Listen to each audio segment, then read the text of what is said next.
Hello everyone, welcome to our channel. Friends, ఈ వీడియోలో మనం ఇండియా మెడికల్ హెల్త్ ఇన్ఫ్లేషన్ గురించి డీటెయిల్ గా మాట్లాడుకుందాం. హెల్త్ ఇన్ఫ్లేషన్ అనగానే మనలో చాలా మంది ఈ వీడియో స్కిప్ చేస్తారు. అసలు ఇది మనకి సంబంధించిన టాపిక్ కాదనుకుంటారు. కానీ ఇది చాలా సీరియస్ ఇష్యూ. మనందరం ఖచ్చితంగా తెలుసుకోవాల్సిన ఇష్యూ. ఈ వీడియోలో క్లియర్ గా హెల్త్ ఇన్ఫ్లేషన్ అంటే ఏంటి, ఒక కామన్ మిడిల్ క్లాస్ పర్సన్ మీద ఈ హెల్త్ ఇన్ఫ్లేషన్ ఎలాంటి ప్రభావం చూపిస్తుంది అండ్ దీనికోసం మనం తీసుకోవాల్సిన జాగ్రత్తలు ఏంటనేది ఈ వీడియోలో కంప్లీట్ గా ఎక్స్ప్లెయిన్ చేస్తాం. సో ఈ వీడియోని ఎక్కడ స్కిప్ చేయకుండా ఎండ్ వరకు చూడండి. ఖచ్చితంగా ఈ వీడియో మీకు ఇన్ఫర్మేటివ్ అనిపిస్తుంది. అసలు హెల్త్ ఇన్ఫ్లేషన్ అంటే ఏంటో మాట్లాడుకుందాం. సింపుల్ గా చెప్పాలంటే మనకి హెల్త్ ఇష్యూస్ వచ్చినప్పుడు మనకి అయ్యే doctor fees, treatment cost and medicines bills ఇవన్నీ ప్రతి సంవత్సరం ఎంత పెరుగుతున్నాయి అని చెప్పే సింపుల్ పారామీటర్. 2025 లో ఎంటైర్ గ్లోబల్ మొత్తం మీద హెల్త్ ఇన్ఫ్లేషన్ 10% వరకు పెరిగితే అదే ఇండియాలో 2025 లో హెల్త్ ఇన్ఫ్లేషన్ 14% వరకు పెరిగింది. ఫర్ ఎగ్జాంపుల్ లాస్ట్ ఇయర్ మనకి ఏదైనా ట్రీట్మెంట్ కోసం ఒక 1 lakh రూపీస్ ఖర్చు అయితే ఇప్పుడు అదే ట్రీట్మెంట్ కి 1,14,000 ఖర్చు అవుతుంది. మన సేవింగ్స్ అండ్ ఇన్కమ్ తో కంపేర్ చేస్తే ఈ మెడికల్ ఎక్స్పెన్సెస్ చాలా ఫాస్ట్ గా పెరుగుతున్నాయి.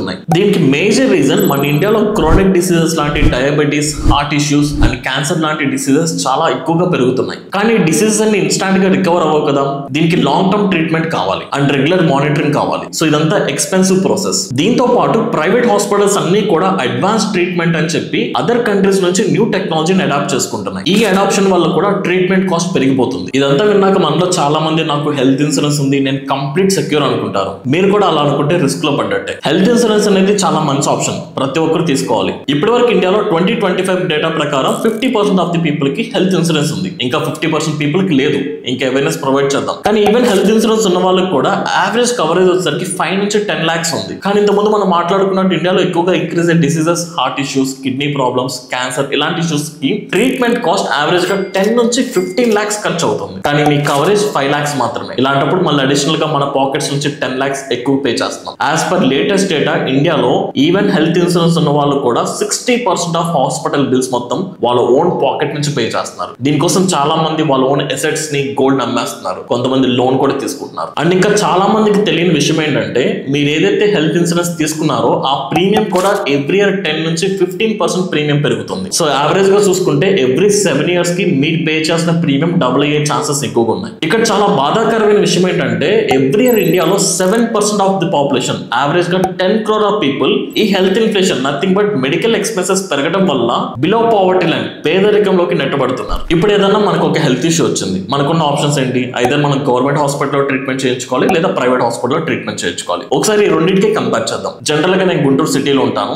అట్ ప్రెసెంట్ ఈ గుంటూరు సిటీలో 6 నుంచి 7 గవర్నమెంట్ హాస్పిటల్స్ ఉంటే మోర్ దాన్ 200+ ప్రైవేట్ హాస్పిటల్స్ ఉన్నాయి. ఈ గవర్నమెంట్ హాస్పిటల్స్ తో కంపేర్ చేస్తే ప్రైవేట్ హాస్పిటల్స్ లో 2 నుంచి 20 times ఎక్కువ ఖర్చు అవుతుంది. జనరల్ గా గవర్నమెంట్ హాస్పిటల్ మనం మనీ ఏం పే చేయట్లేదు, కానీ ఏదైనా ట్రీట్మెంట్ కి for example 1 lakh worth treatment మనం చేయించుకుంటే కానీ సేమ్ అదే ట్రీట్మెంట్ కి ప్రైవేట్ హాస్పిటల్ మనం 10 నుంచి 15 lakhs పే చేస్తున్నాం. అలాగని ప్రతి ఒక్కరు గవర్నమెంట్ హాస్పిటల్ ట్రీట్మెంట్ చేయించుకోగలరా? ప్రాక్టికల్ గా పాసిబుల్ కాదు. ఎందుకంటే ఈ గవర్నమెంట్ హాస్పిటల్స్ చాలా ఓవర్ క్రౌడెడ్ ఉంటాయి, ట్రీట్మెంట్ కి చాలా టైం పడుతుంది. అట్ ది సేమ్ టైం ఈ గవర్నమెంట్ హాస్పిటల్స్ లో ప్రాపర్ ఇన్ఫ్రాస్ట్రక్చర్ లేదు అండ్ డాక్టర్ షార్టేజ్ కూడా చాలా ఎక్కువ ఉంది. సిటీస్ గురించి పక్కన పెట్టేస్తే ఇప్పటికీ చాలా వరకు విలేజెస్ లో ఈ డాక్టర్ షార్టేజ్ వల్ల ప్రాపర్ మెడికల్ సర్వీసెస్ అందుబాటులో లేవు. మరి పెరుగుతున్న ఇన్ఫ్లేషన్ ని కంట్రోల్ చేయడానికి గవర్నమెంట్ ఏమేమి స్టెప్స్ తీసుకుంటుందో మాట్లాడుకుంటే ఈ పర్టికులర్ ఫైనాన్షియల్ ఇయర్ లో మన Indian government almost 1 lakh crore ministry of health కోసం ఖర్చు చేస్తుంది. ఈ ఎంటైర్ ఫండ్ ని గవర్నమెంట్ హాస్పిటల్స్ లో ఇన్ఫ్రాస్ట్రక్చర్ ని ఇంప్రూవ్ చేయడానికి, రూరల్ ప్లేసెస్ లాంటి విలేజెస్ లో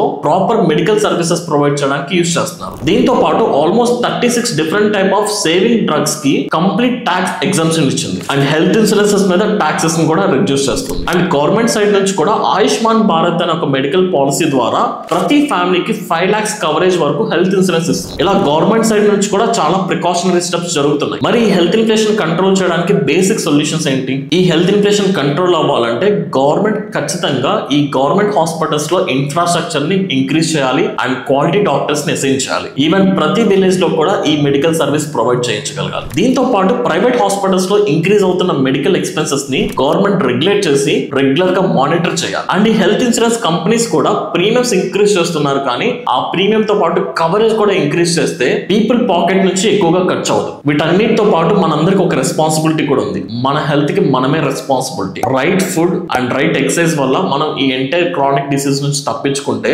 మోస్ట్ ఆఫ్ ది ప్రాబ్లమ్స్ మొత్తం క్లియర్ చేసుకోవచ్చు. Health is a fundamental right, not a luxury. Everyone should deserve it. If in case ఈ వీడియో మీకు ఇన్ఫర్మేటివ్ అనిపిస్తే వీడియోని లైక్ చేసి మీ ఫ్రెండ్స్ కి కూడా షేర్ చేయండి అండ్ అలాగే మన ఛానల్ సబ్స్క్రైబ్ చేసుకోండి. Stay healthy and stay safe.